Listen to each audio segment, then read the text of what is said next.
৩১ দফা বাস্তবায়ন করে স্বৈরাচারীদের জুলুমের প্রতিশোধ নেবে বিএনপি, বললেন তারেক রহমান। নির্বাচনের মাধ্যমে দ্রুত গণতান্ত্রিক পরিবেশ ফেরানোর আহ্বান আমির খসরুর। ডিসেম্বর পর্যন্ত যাওয়ার দরকার নেই, এই ঐক্যমত্যটা ১ মাসের মধ্যে সম্ভব, এটা জাতির সামনে তুলে ধরে। বিগত ১৫-১৬ বছর ধরে আপনারা অবর্ণনীয় অত্যাচার নির্যাতন সহ্য করেছেন। আমার উপরে যে অত্যাচার হয়েছে, আমার মায়ের উপরে যে জেল জুলুম হয়েছে, আমার ভাইকে যেভাবে হত্যা করা হয়েছে, তার প্রতিশোধ আমি নিতে চাই ৩১ দফা বাস্তবায়নের সাথে। আওয়ামী লীগ নিষিদ্ধের দাবিতে রাজধানীতে বিক্ষোভ। শেখ হাসিনার বিচারের আগে নির্বাচন দেখতে চায় না এনসিপি। যারা এই হাসিনাকে খুনি হাসিনা হয়ে উঠতে সহযোগিতা করেছে, তাদের বিচার ব্যতীত এই বাংলাদেশে নির্বাচনের আলাপ করা যেতে পারে না। দেখছিলেন প্রধান শিরোনাম। রাতের সময় সঙ্গে আছি আমি আলিশা ইসলাম এবং আমি ইমদাদুল হক। এবার অন্যান্য শীর্ষ সংবাদ। টানা আন্দোলনের মুখে কুয়েটের ৩৭ শিক্ষার্থীর সাময়িক বহিষ্কার আদেশ প্রত্যাহার। সিন্ডিকেট সভায় হল খুলে দেওয়ার সিদ্ধান্ত। ভিসির পদত্যাগ দাবিতে আমরণ অনশন অব্যাহত। চলতি অর্থ বছরের শেষ দিকে বাংলাদেশে অর্থনৈতিক মন্দার আশঙ্কা। বিশ্বব্যাংকের পূর্বাভাসের চেয়ে কমতে পারে জিডিপি প্রবৃদ্ধি। নতুন অর্থ বছরে ঘুরে দাঁড়ানোর আশা। শুধু কথা না বলে রোহিঙ্গা প্রত্যাবাসনে দ্রুত ব্যবস্থা নিতে বিশ্ব নেতাদের প্রতি আহ্বান প্রধান উপদেষ্টার। মানবিক সহায়তা কমানোয় উদ্বেগ, আরো নাজুক পরিস্থিতির শঙ্কা।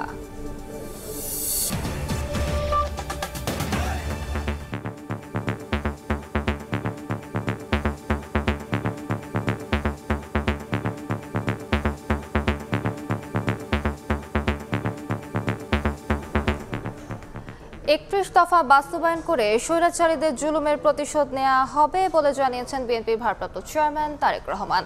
ক্ষমতায় গেলে তিস্তা মহাপরিকল্পনা বাস্তবায়নের প্রতিশ্রুতিও দেন তিনি। নির্বাচনের মাধ্যমে দ্রুত গণতান্ত্রিক পরিবেশ ফিরিয়ে আনার আহ্বান জানিয়েছেন বিএনপির স্থায়ী কমিটির সদস্য আমির খসরু মাহমুদ চৌধুরী। দলের আরেক নেতা মির্জা আব্বাস প্রশাসনে বিএনপি থাকার অভিযোগ নাকচ করে আওয়ামী দোসরদের বিচারের দাবি জানিয়েছেন। প্রসঙ্গে নির্বাচন আলোচনায় সংস্কার, একে অপরের প্রতি অভিযোগের মাঝে রাজনৈতিক দলগুলোর বাহাসে ইস্যু এখন কবে আসবে নির্বাচনী রোডম্যাপ, কবে হবে ভোট, প্রশাসনই বা কতটুকু নিরপেক্ষ। এমন অভিযোগের আঙ্গুল যখন বিএনপির দিকে, তখন দলটির নেতাদের দাবি প্রশাসনে নেই তাদের লোক। যেখানে আওয়ামী লীগ দোসররা বসে আছে মন্তব্য করে বিএনপির স্থায়ী কমিটির সদস্য মির্জা আব্বাস বলেছেন, আওয়ামী লীগকে যারা পুনর্বাসন করবে তাদেরকে রুখে দেওয়া হবে। বুধবার সকালে জাতীয় প্রেস ক্লাবে এক আলোচনায় একথা বলেন তিনি। এই আওয়ামী দোসর যারা সচিবালয়ের ভিতরে আছে, যারা প্রশাসনে আছে, তাদের সবাইকে চিহ্নিত করে সাজার আওতায় আনতে হবে। আওয়ামী লীগকে যারা দেশে পুনর্বাসিত করার চেষ্টা করবে তাদের বিরুদ্ধে আমাদের সংগ্রাম অব্যাহত থাকবে। এদিন বিকেলে রাজধানীর গুলশানে দলের চেয়ারপারসনের কার্যালয়ে ন্যাশনালিস্ট ডেমোক্রেটিক মুভমেন্ট এনডিএম ও গণফোরামের সঙ্গে বৈঠক করে বিএনপির লিয়াজো কমিটি। পরে দলটির স্থায়ী কমিটির সদস্য আমির খসরু মাহমুদ চৌধুরী বলেন, জুলাই সনদে সব দল স্বাক্ষর করলে ডিসেম্বরের আগেই নির্বাচন সম্ভব। কিছু কিছু মহল ঘুরে বলে বেড়াচ্ছে, একটা প্রপাগান্ডা শুরু করেছে, ওনারা সংস্কার চায় না, ইনারা সংস্কার চায় না। এটা তো জল ঘোলা করা ছাড়া আর কোনো উপায়, আর কোনো উদ্দেশ্য আছে বলে আমি মনে করি। পিওরলি জল ঘোলা করছে, এখানে জল ঘোলা করার কোনো সুযোগ নাই। সবাই প্রস্তাব দিয়ে ফেলেছে। আপনাদের দায়িত্ব কোথায় ঐক্যমত হয়েছে সেটা জাতির সামনে তুলে ধরে, এবং আমরা সবাই মিলিতভাবে আমরা সই করব সনদে, তারপর নির্বাচনের দিকে যাব। ডিসেম্বর পর্যন্ত যাওয়ার দরকার নাই, এই ঐক্যমত্যটা 1 মাসের মধ্যে সম্ভব, এটা জাতির সামনে তুলে ধরে, তারপর তার কোনো কাজ নাই। এদিকে রংপুর বিভাগের 3টি জেলায় রাষ্ট্র কাঠামো মেরামতের 31 দফা নিয়ে বিএনপি আয়োজিত কর্মশালায় ভার্চুয়ালি যুক্ত হন দলটির ভারপ্রাপ্ত চেয়ারম্যান তারেক রহমান। বলেন, প্রস্তাবিত 31 দফা বাস্তবায়নের মধ্য দিয়ে সব নির্যাতন নিপীড়নের জবাব দেবে বিএনপি। বিগত 15-16 বছর ধরে সেই 111 থেকে শুরু করে আপনি এখানে উপস্থিত প্রত্যেকটা মানুষ আপনারা অবর্ণনীয় অত্যাচার নির্যাতন সহ্য করেছেন। আমার উপরে যে অত্যাচার হয়েছে, নির্যাতন হয়েছে, যে জেল জুলুম খেটেছি, আমার মায়ের উপরে যে জেল জুলুম হয়েছে, আমার ভাইকে যেভাবে হত্যা করা হয়েছে, তার প্রতিশোধ আমি নিতে চাই 31 দফা বাস্তবায়নের সাথে। বিএনপি ক্ষমতায় গেলে তিস্তা মহাপরিকল্পনা বাস্তবায়ন সহ মানুষের জীবনযাত্রার মান উন্নয়নে কাজ করবে বলে জানান দলটির ভারপ্রাপ্ত চেয়ারম্যান। আপনার বিরুদ্ধে যে আহমেদ সালেহীন, সময় সংবাদ, ঢাকা। আওয়ামী লীগ ও শেখ হাসিনার বিচারের আগে এনসিপি কোনো নির্বাচন দেখতে চায় না বলে মন্তব্য করেছেন দলটির উত্তরাঞ্চলের মুখ্য সংগঠক সার্জিস আলম। আওয়ামী লীগ নিষিদ্ধের দাবিতে এনসিপি উত্তরাঞ্চলের বিক্ষোভ সমাবেশে কথা বলেন তিনি। একই দাবিতে সন্ধ্যায় জাতীয় প্রেস ক্লাবে মশাল মিছিল করেছে এনসিপি শাহবাগ জোন। এ সময় আওয়ামী লীগকে প্রতিরোধের ঘোষণা দেন এনসিপি নেতারা।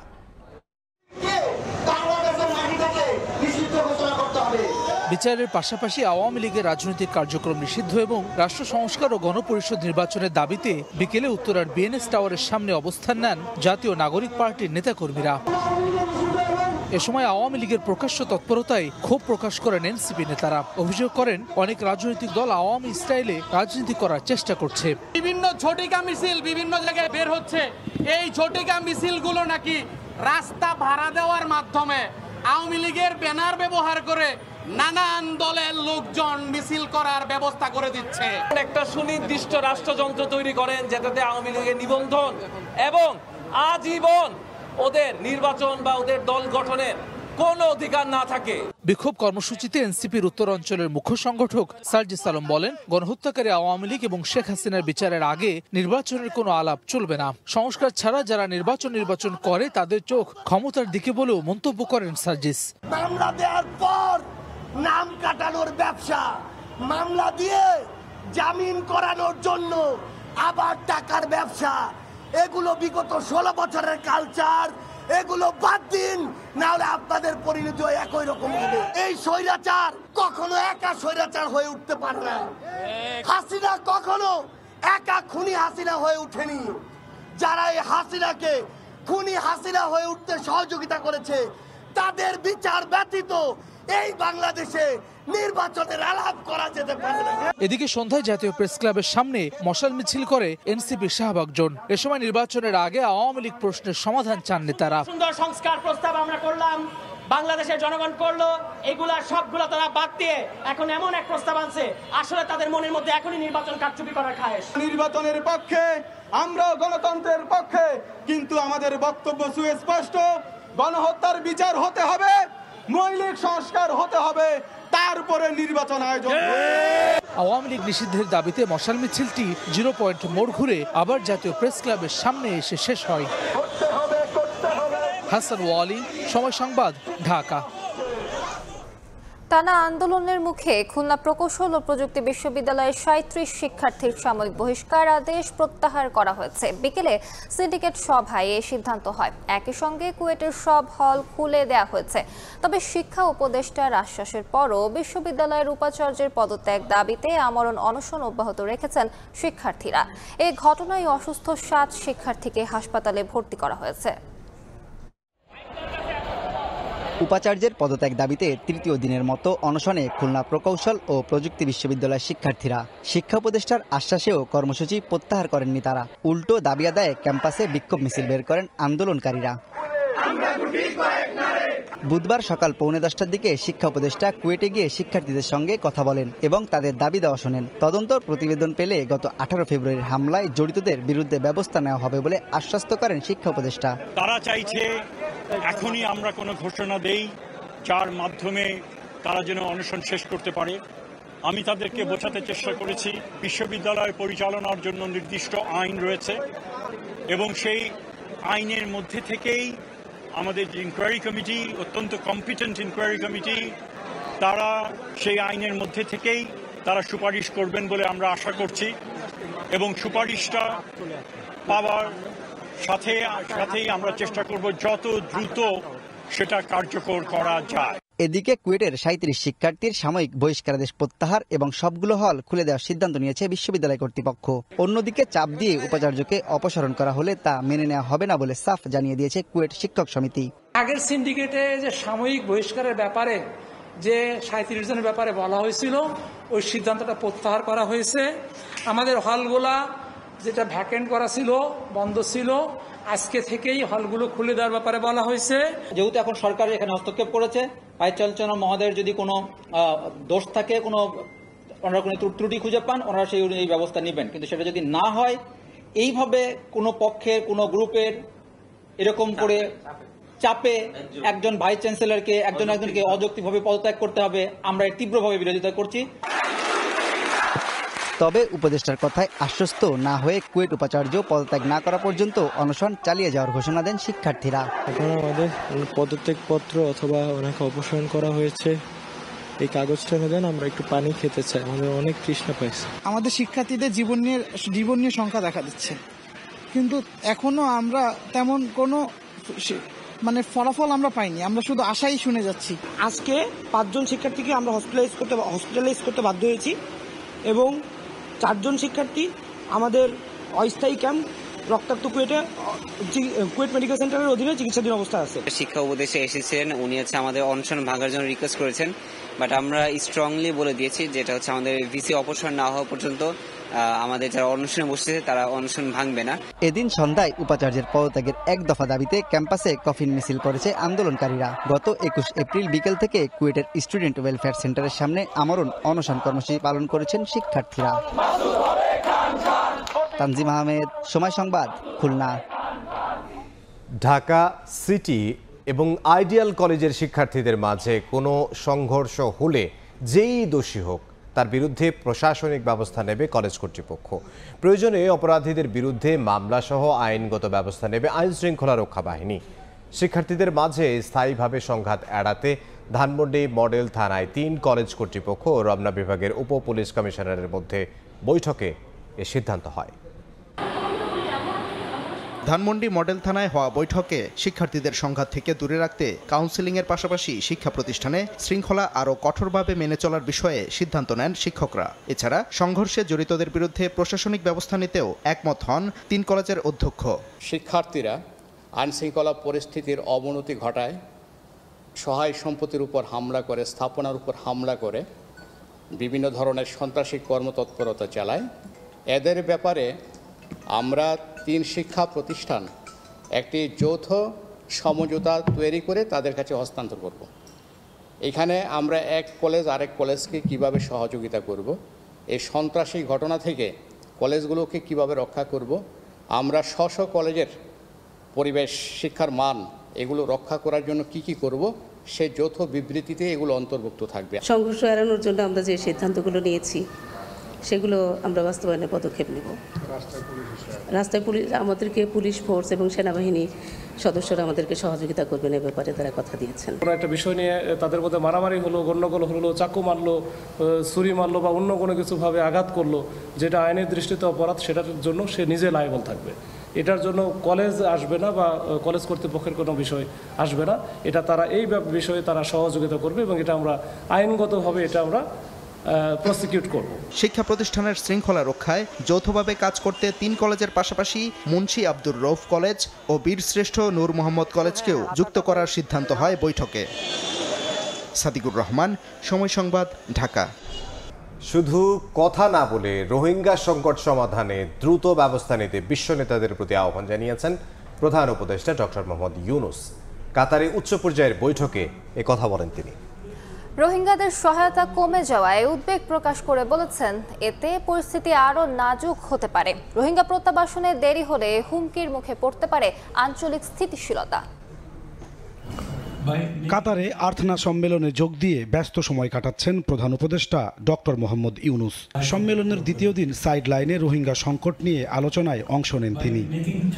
কাতার চ্যারিটি ফাউন্ডেশনের প্রধান নির্বাহী দেশটির আমিরের বোন শেখ হিন্দা বিনতে হামাদ আল থানির আয়োজনে অংশ নেন গাম্বিয়ার পররাষ্ট্রমন্ত্রী সহ ঊর্ধ্বতন কর্মকর্তারা। প্রধান অতিথির বক্তব্যে ডক্টর মোহাম্মদ ইউনূস বলেন, রোহিঙ্গা সংকট শুধু মানবিক সমস্যা নয়, সামাজিক, অর্থনৈতিক, রাজনৈতিক এবং পরিবেশগত বহুমাত্রিক চ্যালেঞ্জ রয়েছে। শরণার্থী হিসেবে দীর্ঘ অবস্থান রোহিঙ্গাদের হতাশা বাড়াচ্ছে, ফলে নানা রকম অপরাধমূলক কর্মকাণ্ডে জড়াচ্ছেন তারা। দ্রুত প্রত্যাবাসন না হলে এই সংকট পুরো অঞ্চলকে অস্থিতিশীল করে তুলবে বলে শঙ্কা প্রকাশ করেন প্রধান উপদেষ্টা। রোহিঙ্গাদের জন্য আন্তর্জাতিক সম্প্রদায়ের সহায়তা কমে যাওয়ায় উদ্বেগ প্রকাশ করে অধ্যাপক ইউনূস বলেন, এতে পরিস্থিতি আরও নাজুক হবে। রোহিঙ্গা ইস্যু থেকে বিশ্ব সম্প্রদায়ের নজর সরে যাওয়াকে দুঃখজনক আখ্যা দিয়ে শুধু কথা নয়, প্রত্যাবাসনে কার্যকর উদ্যোগ নেওয়ার আহ্বান জানান প্রধান উপদেষ্টা। পরে প্রধান উপদেষ্টার প্রেস সচিব বৈঠককে সফল আখ্যা দিয়ে বলেন, ভুলে যাওয়া রোহিঙ্গা ইস্যুকে নতুন করে আন্তর্জাতিক পর্যায়ে আলোচনায় নিতে তৎপরতা চালাচ্ছেন ডক্টর মোহাম্মদ ইউনূস। রোহিঙ্গা ক্রাইসিসটা গ্লোবাল যে ডিসকাশনের ম্যাপের থেকে আসলে দূরে চলে গিয়েছে। এতগুলো লোক সাফার করছে, এটা গ্লোবাল পৃথিবীর মানে একটা বড় রকমের একটা হিউম্যানিটেরিয়ান ক্রাইসিস এবং এটা যে একটা রিজিওনাল ক্রাইসিসের রূপ নিতে পারে এবং এটার থেকে যে একটা বড় রকমের সিকিউরিটি সমস্যা তৈরি হতে পারে, এই জিনিসটা উনি বারবার জানাতে চাচ্ছেন। খুবই আমি বলবো যে সফল একটা প্রোগ্রাম ছিল। সম্মেলনের দ্বিতীয় দিন প্রধান উপদেষ্টা কাতারের উপপ্রধানমন্ত্রী ও প্রতিরক্ষা মন্ত্রী শেখ সৌদ বিন আব্দুর রহমান বিন হাসান আল থানির সঙ্গে বৈঠক করেন। বৈঠকের আগে ডক্টর মোহাম্মদ ইউনূসকে গার্ড অফ অনার দেয়া হয়। সেখানে বাংলাদেশের স্বার্থ সংশ্লিষ্ট বিভিন্ন বিষয়ে আলাপ করেন তারা। এছাড়াও সাইডলাইনে এদিন স্পেস এক্সের ভাইস প্রেসিডেন্ট লরেন ড্রায়ার এবং কাতারের অর্থ ও বাণিজ্য মন্ত্রী শেখ ফয়সাল বিন আল থানির সঙ্গেও বৈঠকে মিলিত হন ডক্টর মোহাম্মদ ইউনূস। এ সময় বাংলাদেশে বিনিয়োগের জন্য কাতারকে আহ্বান জানান প্রধান উপদেষ্টা। দুদেশের মধ্যে বাণিজ্যিক সম্পর্ক বাড়ানোর তাগিদ দেন তিনি। নাজমুস সালেহী, সময় সংবাদ। এদিকে জম্মু কাশ্মীরের পেহেলগামে ভয়াবহ হামলার দায় স্বীকার করেছে লস্কর-ই-তৈয়বা সংশ্লিষ্ট TRF নামের একটি সংগঠন। হামলাকারীর সন্দেহে 4 জন অস্ত্রধারী ছবি প্রকাশ করেছে ভারতীয় সংবাদ মাধ্যম। জম্মু কাশ্মীরের পেহেলগামের সন্ত্রাসী হামলার একদিন পর বুধবার সকালে ঘটনাস্থলে ছুটে যান কেন্দ্রীয় স্বরাষ্ট্রমন্ত্রী অমিত শাহ। দেখা করেন নিহতদের স্বজনদের সঙ্গে। এ সময় কান্নায় ভেঙে পড়েন অনেকে। স্বরাষ্ট্রমন্ত্রীর কাছে হামলার দৃষ্টান্তমূলক বিচারের দাবি করেন তারা। স্বজন হারানোর বেদনায় বাকরুদ্ধ কেউ কেউ। পরে নিহতদের প্রতি শ্রদ্ধা জানান অমিত শাহ। হামলায় নিহতদের একটি তালিকা প্রকাশ করেছে স্থানীয় প্রশাসন। এতে দেখা যায় বেছে বেছে কেবল পুরুষদেরকেই হত্যা করা হয়েছে। এদের মধ্যে গুজরাট, কলকাতা, কর্ণাটক, মুম্বাই, ওড়িশা, বিহার সহ বিভিন্ন রাজ্যের বাসিন্দা রয়েছেন। একজন রয়েছেন নেপালের। স্থানীয় বাসিন্দা রয়েছেন একজন। ভয়াবহ এই হামলার পর জম্মু কাশ্মীর জুড়ে বিরাজ করছে থমথমে অবস্থা। জীবনের ঝুঁকির ভয়ে উপত্যকা ছাড়তে শুরু করেছেন পর্যটকরা। তাদের চোখে মুখে আতঙ্কের ছাপ। কাশ্মীরে নিরাপত্তা জোরদারের পাশাপাশি বসানো হয়েছে তল্লাশি চৌকি। বন্ধ করে দেওয়া হয়েছে বিভিন্ন সড়ক। আমাদের অনুভূতি ব্যক্ত করার কোনো ভাষা নেই। আমরা কাশ্মীরে আরো 2 দিন থাকার পরিকল্পনা করেছিলাম, তবে এখন আমরা আমাদের ভ্রমণ বাতিল করে ফিরে যাচ্ছি। ডক্টর মোহাম্মদ ইউনূসের বিরুদ্ধে করা অর্থ পাচার মামলা বাতিল করলেন দেশের সর্বোচ্চ আদালত। আপিল বিভাগের সব বিচারপতির একমতে এই রায় হয়েছে বলে জানিয়েছেন প্রধান বিচারপতি। প্রধান উপদেষ্টা হিসেবে শপথ নেয়ার 3 দিন পর মামলাটি প্রত্যাহার করে নেয় দুদক। তড়িঘড়ি করে মামলা বাতিলের প্রক্রিয়া না মেনে আইনি লড়াই করেন নোবেলজয়ী। তার আইনজীবী বলছেন, মামলা প্রত্যাহার ছিল ষড়যন্ত্রমূলক, সত্যের বিজয় হয়েছে। মোহাম্মদ ইউনূস জুলাই গণঅভ্যুত্থানের পর 8 আগস্ট অন্তর্বর্তীকালীন সরকারের দায়িত্ব নেন ডক্টর মোহাম্মদ ইউনূস। এর 3 দিন পর 11 আগস্ট কাউকে না জানিয়ে আদালতে মামলা প্রত্যাহারের আবেদন করে দুদক। আদালতও তা মঞ্জুর করেন। বাতিল হয়ে যায় ডক্টর ইউনূস সহ 14 জনের বিরুদ্ধে অর্থ পাচার মামলা। বিচার শুরুর আদেশ বাতিল চেয়ে আবেদন উচ্চ আদালতে বিচারাধীন থাকা অবস্থায় তড়িঘড়ি করে মামলা প্রত্যাহার করে নেয়াকে ভালোভাবে নেননি অধ্যাপক ইউনূস। শুরু করেন আইনি লড়াই। বুধবার ডক্টর ইউনূসের বিরুদ্ধে হওয়া অর্থ পাচারের এই মামলা বাতিল ঘোষণা করলেন সর্বোচ্চ আদালত। প্রধান বিচারপতি বলেন, এ রায়ে একমত সব বিচারপতি। ডক্টর ইউনূসের আইনজীবী বলছেন, অন্তর্বর্তীকালীন সরকারের দায়িত্ব নেওয়ার পর মামলা প্রত্যাহার করে নেওয়া ছিল ষড়যন্ত্রমূলক। এ রায়ে পরিষ্কার হয়েছে নোবেলজয়ী ইউনূস কোনো দুর্নীতি করেননি, সত্যের বিজয় হয়েছে।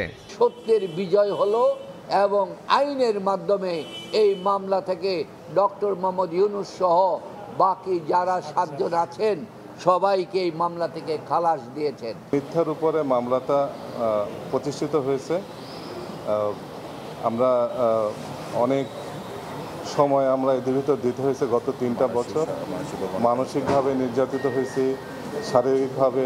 দুদক আইনজীবী বলছেন, মামলার প্রক্রিয়াটি যে সঠিক ছিল না তা দেরিতে হলেও বুঝতে পেরেছিল দুদক। সেই কারণেই সংস্থাটি মামলা প্রত্যাহার করে নেয়। দুদক দেখলো যে ডিটেক্ট হয়েছে না, এটা আসলে ক্রিমিনাল মামলা চলে না, তখন দুদক ডিসিশন নিচ্ছে না এটা আমরা উইথড্র করবো, উইথড্র করেছি। এটা তো আত্মসাৎ না, দিয়েই দিচ্ছে টাকাটা, পুরাটাই দিয়ে দিচ্ছে। সেইখানে বেশি কি কম পেয়েছে, কে বেশি পেয়েছে কে কম পেয়েছে, ওই সামান্য অংশ নিয়ে যে ডিসপুটটা ছিল সেটা সিভিল কোর্টে হবে, নট ক্রিমিনাল কোর্টে। গ্রামীণ টেলিকমের শ্রমিক কর্মচারীদের কল্যাণ তহবিলের 25,22,06,780 টাকা আত্মসাতের অভিযোগে 2023 সালের 30 মে অধ্যাপক ইউনুস সহ 14 জনের বিরুদ্ধে মামলাটি করেছিল দুদক। এ মামলায় বিচার শুরুর আদেশও দিয়েছিলেন জজ আদালত। আফজাল হোসেন, সময় সংবাদ, ঢাকা। দেশ থেকে অর্থ পাচার করে গোল্ডেন ভিসায় দুবাইয়ে 450 ব্যক্তি সম্পদের পাহাড় গড়েছেন এমন অভিযোগের অনুসন্ধান করছে দুদক। এর মধ্যে 70 জনকে শনাক্ত করে তাদের আয়কর নথি তলব করে এনবিআর এ চিঠি পাঠিয়েছে। একইভাবে পাচারের অভিযোগে ক্রিকেটার সাকিব আল হাসানের দুর্নীতির খোঁজে বিভিন্ন দফতরে দেয়া হয়েছে চিঠি। সংস্থাটির কমিশনার জানান, পাচারকারীদের ধরতে কঠোর অবস্থানে দুদক। বাংলাদেশ থেকে অর্থ পাচার করে গোল্ডেন ভিসায় দুবাইয়ে সম্পদের পাহাড় গড়েছেন 559 বাংলাদেশি। তাদের নামে 972টি প্রপার্টি কেনার তথ্য রয়েছে। এমন অভিযোগের অনুসন্ধানে নেমে 70 জনকে এরই মধ্যে চিহ্নিত করেছে দুদক। এই 70 জনের কর শনাক্তকরণ নম্বর সহ সংশ্লিষ্ট নথিপত্র চেয়ে এনবিআর কাছে বিস্তারিত তথ্য চেয়েছে সংস্থাটি। একইভাবে অর্থ পাচার ও শেয়ার কেলেঙ্কারির অভিযোগে ক্রিকেটার সাকিব আল হাসানের তথ্য চেয়ে সিকিউরিটি অ্যান্ড এক্সচেঞ্জ কমিশন সহ বিভিন্ন দফতরে চিঠি পাঠিয়েছে দুদক। অনুসন্ধান কার্যক্রম আমাদের যে টিম গঠন করা হয়েছে তারা এই সংক্রান্ত দলিল প্রমাণাদি সংগ্রহের জন্য যা যা করণীয় সবই করবেন। দুদক কমিশনার জানান, পাচার হওয়া অর্থ ফেরাতে আইনের সব ধাপ ব্যবহার করা হচ্ছে। ছাড় পাবে না বিদেশে অর্থ পাচারকারীরা। পাচারকারীকে ধরা বড় মুশকিল। পাচারকারী শয়তানের মতো। শয়তান ওই আপনার শিরায় উপশিরায় যায়, শয়তান দেখা যায় না। শয়তানের কর্মকাণ্ডগুলো মানুষ দুর্ভোগে ভোগ করে। পাচারকারীর জন্য আমরা দুর্ভোগ ভোগ করছি, কিন্তু পাচারকারীকে যদি কোনো না কোনোভাবে আমরা ধরতে পারি, ইনশাল্লাহ আমরা কোনো ছাড় দেব না। এদিকে অবৈধ সম্পদ অর্জনের অভিযোগে সাবেক বিমান প্রতিমন্ত্রী মাহবুব আলী ও তার স্ত্রীর বিরুদ্ধে প্রায় 9.5 কোটি টাকার অবৈধ সম্পদ অর্জনের অভিযোগে মামলা করেছে দুদক। তাসলিম তৌহিদ, সময় সংবাদ, ঢাকা। এবার বাণিজ্যের সংবাদ।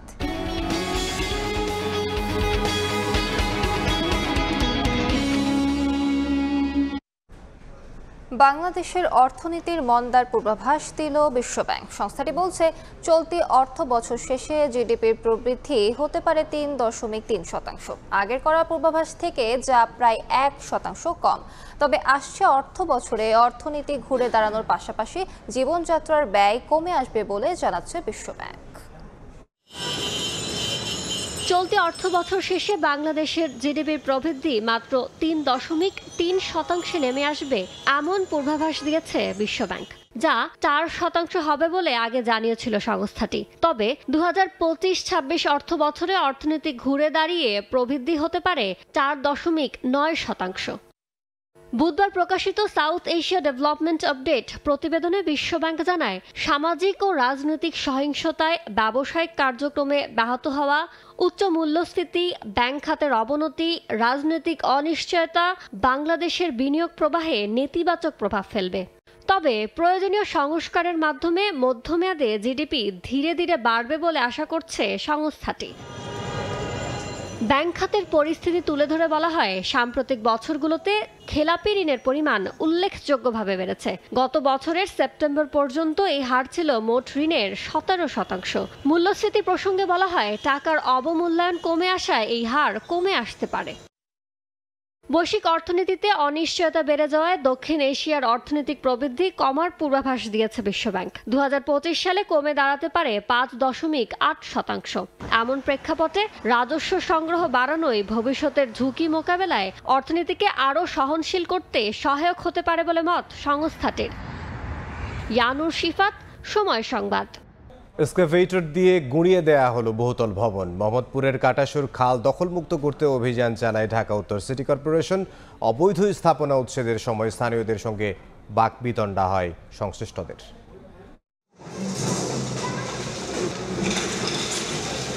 শুধু ছোট ছোট স্থাপনাই নয়, এক্সকাভেটর দিয়ে ভেঙে দেওয়া হচ্ছে নিয়ম অমান্য করে গড়ে ওঠা বহুতল ভবন। চলমান অভিযানের অংশ হিসেবে বুধবার সকালে মোহাম্মদপুরের কাটাসুর খাল দখল করে নির্মিত অবৈধ ভবন উচ্ছেদ করতে যায় ঢাকা উত্তর সিটি কর্পোরেশন। তবে উচ্ছেদ শুরু না হতেই বাধা বিপত্তি। ভবনগুলোর বৈধতা নিয়ে হাতাহাতি ও বাকবিতণ্ডা হয় স্থানীয়দের দুই পক্ষের। পরিস্থিতি শান্ত হলে শুরু হয় উচ্ছেদ। বাড়ির মালিকদের অভিযোগ, পূর্ব নোটিশ ছাড়াই বাড়ি উচ্ছেদ করছে সিটি কর্পোরেশন। এখনই না ভাঙলে পৃথিবী ধ্বংস হয়ে যাবে তা তো না, 7 দিন সময় দেওয়া যাইতে পারে। সিটি কর্পোরেশনের আংশিক অল্প একটু জায়গা, যেটা মানে মাত্র 28 শতক হবে না, 2টা বিল্ডিং এ 5 কাঠা জায়গার মতো নিয়ে গেছে। আমরা এরপরে সাথে সাথে আমরা প্রশাসক বরাবর গেছি, সম্পদ বিভাগের কাছে গেছি, তারা সে কোনোভাবে কোনো কিছু শুনতে রাজি না, কারণ তারা একটা বায়াস্ট হয়ে কাজ করতেছে। তবে নির্বাহী ম্যাজিস্ট্রেট জানান, সকল নিয়ম কানুন মেনেই করা হচ্ছে অভিযান। খাল পুনরুদ্ধারে মেনে নেওয়া হবে না কোনো অজুহাত, নেওয়া হবে আইনগত পদক্ষেপ। এদিকে দখলদারদের বিরুদ্ধে কঠোর হুঁশিয়ারি দিয়েছেন ডিএনসিসির প্রশাসক। কতটুকু সরকারি, কতটুকু খালের জায়গা, কতটুকু খালের বাহিরের সাধারণ জনগণের জায়গা, সেটা চিহ্নিত করে সকলের কনসেনসাস আমরা পৌঁছার পরে আমরা কিন্তু এই উচ্ছেদ অভিযান আজকে পরিচালনা করছি। আমরা মনে করি ঢাকা উদ্যানের প্রায় 80% বিল্ডিংয়ের কোনো রাজুকের অনুমোদন নাই। তো সুতরাং আমরা রাজুককে বলেছি, হয় এই বিল্ডিংগুলো ভেঙে দেওয়ার জন্য অথবা পানিশমেন্ট দিয়ে উচ্চ কর আরোপ করে এগুলোকে এক ধরনের প্রসেসের মধ্যে নিয়ে আসা লাগবে। এদিকে অবৈধ স্থাপনার বিরুদ্ধে কর্তৃপক্ষের এমন তৎপরতাকে সাধুবাদ জানান স্থানীয়রা। সিটি কর্পোরেশনের একের পর এক অভিযান, তবুও থামানো যাচ্ছে না খাল দখল করে এসব অবৈধ স্থাপনা নির্মাণ। স্থানীয়দের দাবি, শুধু উচ্ছেদ অভিযান পরিচালনা করলে ক্ষান্ত হলেই চলবে না, বরং খাল দখলমুক্ত করতে আরও কঠোর হওয়ার আহ্বান জানান সংশ্লিষ্টদের। আয়েশা সিদ্দিক, সামিয়া, সময় সংবাদ, ঢাকা। শব্দ দূষণ নিয়ন্ত্রণে সামাজিক আন্দোলন গড়ে তুলতে হবে উল্লেখ করে বন ও পরিবেশ উপদেষ্টা বলেছেন, একদিনে এই সমস্যার সমাধান করা না গেলেও এখন থেকেই প্রক্রিয়া শুরু করলে দূষণ নিয়ন্ত্রণ করা সম্ভব। সকালে আগারগাঁওয়ে পরিবেশ অধিদপ্তরে আয়োজিত কর্মশালায় কথা বলেন তিনি। এছাড়াও শব্দ দূষণ নিয়ন্ত্রণে আচরণগত এবং মনস্তাত্ত্বিক পরিবর্তন জরুরি বলেও মন্তব্য করেন তিনি। সৈয়দা রিজওয়ানা হাসান আরও বলেন, বর্ষবরণে আতশবাজির জন্য 2-1টি স্থান নির্ধারিত করা হবে, এতে করে শব্দ দূষণ নিয়ন্ত্রণ করা যাবে। একই সঙ্গে শব্দ দূষণ নিয়ন্ত্রণে সবাইকে নিজ নিজ জায়গা থেকে সচেতন হওয়ার আহ্বান জানান উপদেষ্টা।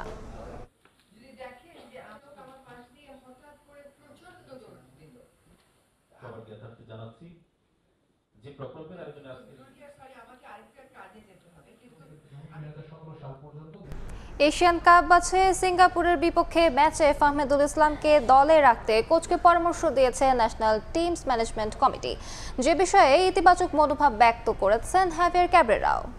একই সঙ্গে তাকে প্রশ্নের সম্মুখীন হতে হয়েছে ভারত ম্যাচের ফলাফল নিয়েও। এদিকে সিঙ্গাপুরের মুখোমুখি হওয়ার আগে 5 জুন সুদানের বিপক্ষে ঢাকায় একটি প্রীতি ম্যাচ খেলবে বাংলাদেশ। ফাহমেদুল ইস্যুতে নজিরবিহীন জল খোলা হয়েছে। কাবরেরার গুয়ার্তুমিতে ভারতের বিপক্ষে তার অভাব টের পেয়েছে বাংলাদেশ। ন্যাশনাল টিমস ম্যানেজমেন্ট কমিটির বৈঠকে এ নিয়ে প্রশ্নের মুখে পড়েন স্প্যানিশ কোচ।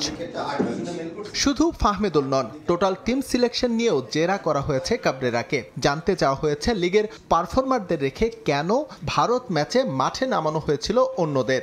একটা সাপোর্টিং একটা সিলেকশন কমিটি, তারা প্রতিটা খেলা যাতে তারা যে মাঠে বসে দেখবে এবং কোন খেলোয়াড়ের ভিতরে কোন স্কিলটা, আজকে কিন্তু অনেক ব্যাপারে অনেক প্রশ্ন করা হয়েছে। আমরা যে ড্র করেছি পুঙ্খানুপুঙ্খানুরূপে অনেক আলাপ আলোচনা হয়েছে।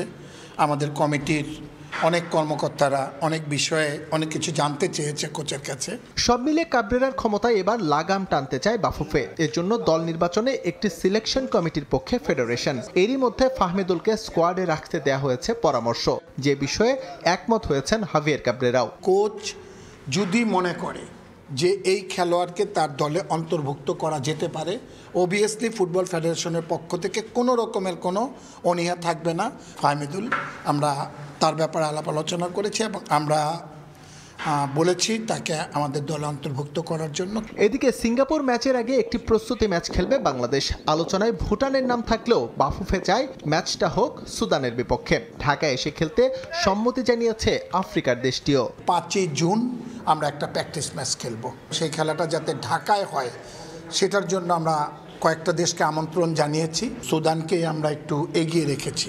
সিঙ্গাপুরের বিপক্ষে ম্যাচের আগে বিদেশি গোলরক্ষক কোচ নিয়োগ দেবে বাফুফে। এছাড়াও ফুটবলারদের সামাজিক যোগাযোগ মাধ্যমে সুরক্ষার বিষয়ে এবার কঠোর অবস্থানে ফেডারেশন। SM ইকবাল, সময় সংবাদ, ঢাকা। এ পর্যায়ে শীর্ষ সংবাদগুলো জানিয়ে দিচ্ছে আরও একবার।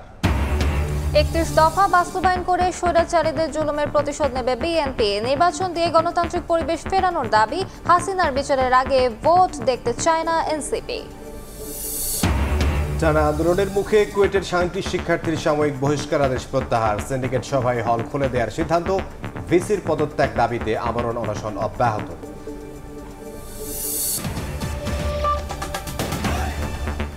এই ছিল রাতের সময়। সঙ্গে থাকুন সময়।